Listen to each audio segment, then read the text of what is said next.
રાપર તાલુકા કોંગ્રેસ કમિટીએ આજે રાપર શહેરના વિવિધ સ્થળોની રૂબરૂ મુલાકાત લીધી, જેમાં સામૂહિક આરોગ્ય કેન્દ્ર, તાલુકા હેલ્થ કચેરી, મામલતદાર કચેરી, નગરપાલિકાનો જે પાણીનું ફિલ્ટર કરીને જે આપે છે નગરપાલિકાના કહેવાના હિસાબે ફિલ્ટર પ્લાન્ટની મુલાકાત લેતા આપણે અત્યારે જોઈ શકીએ છીએ જે નગરપાલિકાનો ફિલ્ટર પ્લાન્ટ આવેલો પૂરતો ચાલુ છે.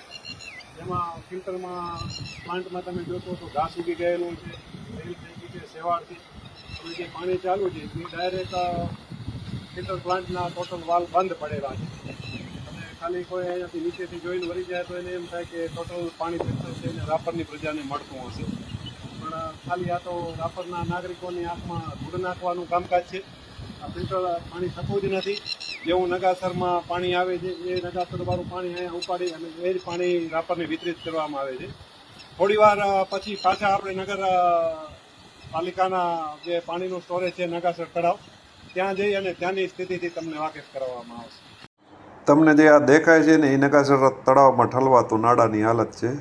તમે એમાં ગંદકી જુઓ. તમે આ નાળું છે ને ઠેઠ હાડકવાયાથી લઈ અને નગાસર તળાવ સુધી 4-5 કિલોમીટર આવી ગંદકી સાથે લઈ આવી અને નગાસર તળાવમાં ઠલવાતી હોય છે.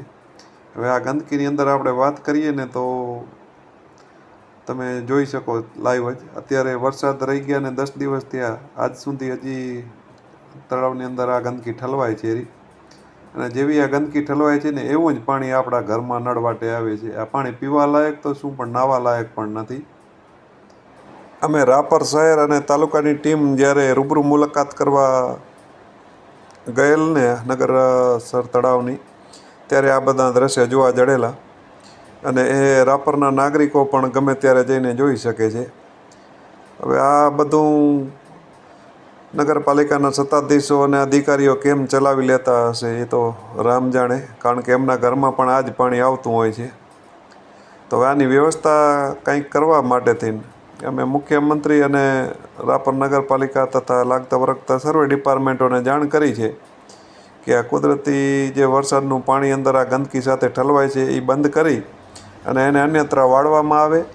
અને જ્યારે નર્મદાના નીડથી નગાસર તળાવ ભરવાનું હોય ત્યારે એની પૂરતી સફાઈ કરી અને પછી અંદર પાણી નાખવામાં આવે.